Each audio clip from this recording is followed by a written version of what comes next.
For the Solemnity of the Ascension, the 2015 Homiletic Directory recommends 18 paragraphs from the Catechism of the Catholic Church. They are recommended under the single heading, the Ascension, and usually there are more headings. The first part is 14 paragraphs, which in the Catechism come under two headings from the Apostles' Creed. Article 6, He ascended into heaven and is seated at the right hand of the Father. And Article 7, From thence he will come again to judge the living and the dead. 659 explains how the Ascension is the irreversible entry of his humanity into divine glory. The cloud and heaven symbolise this. The appearance of Jesus to Paul is wholly exceptional and unique, to establish him as an apostle.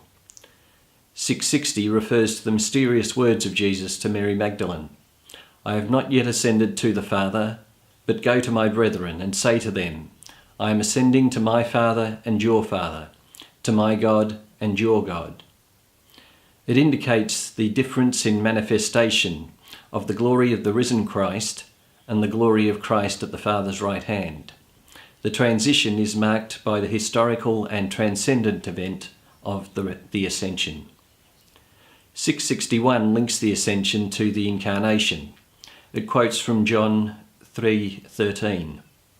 No one has ascended into heaven but he who has descended from heaven, the Son of Man. Only Christ, who came from the Father, can return to the Father. 662 quotes John 12:32, And I, when I am lifted up from the earth, will draw all men to myself. The lifting of Jesus on the cross signifies and announces his lifting up by his ascension. Quoting from Hebrews 9:24, about Jesus as the one priest of the new and eternal covenant, entered not into a sanctuary made by human hands, but into heaven itself, now to appear in the presence of God on our behalf. As high priest of the good things to come, he is the centre and the principal actor of the liturgy that honours the Father in heaven. 663 has a quote from St. John Damascene. By the Father's right hand we understand the glory and honour of divinity, where he who exists as Son of God before all ages, indeed as God, of one being with the Father, is seated bodily after he became incarnate and his flesh was glorified. 664 says Christ being seated at the Father's right hand signifies the inauguration of the Messiah's kingdom. It is the fulfilment of the prophet Daniel's vision concerning the Son of Man. The next three paragraphs are from the in brief section of the Catechism. 665 has that the Ascension marks the definitive entrance of the humanity of Jesus into God's heavenly domain. 666 has that Jesus, as head of the Church, precedes us into the Father's kingdom. As members of his body, we may live in hope of being with him forever. 667 has that Jesus constantly intercedes for us as the mediator. The next heading in the Catechism is Article 7, From thence he will come again to judge the living and the dead. 1. He will come again in glory. Next, Christ already reigns through the Church. 668 begins with a quote from Romans 14:9.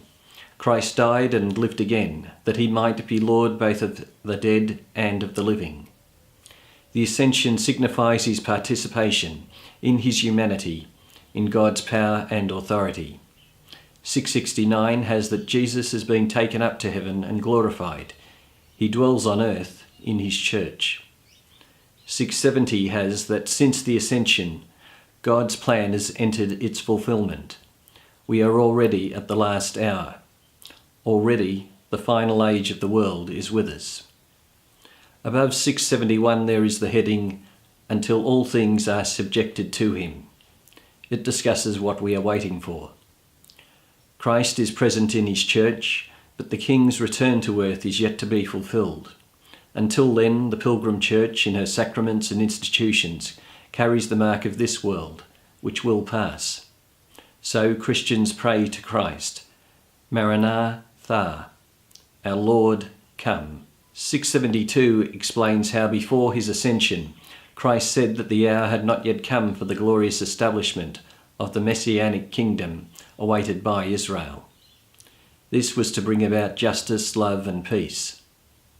The present time is the time of the Spirit and witness, but still marked by distress and the trial of evil, which does not spare the Church. It is a time of waiting and watching.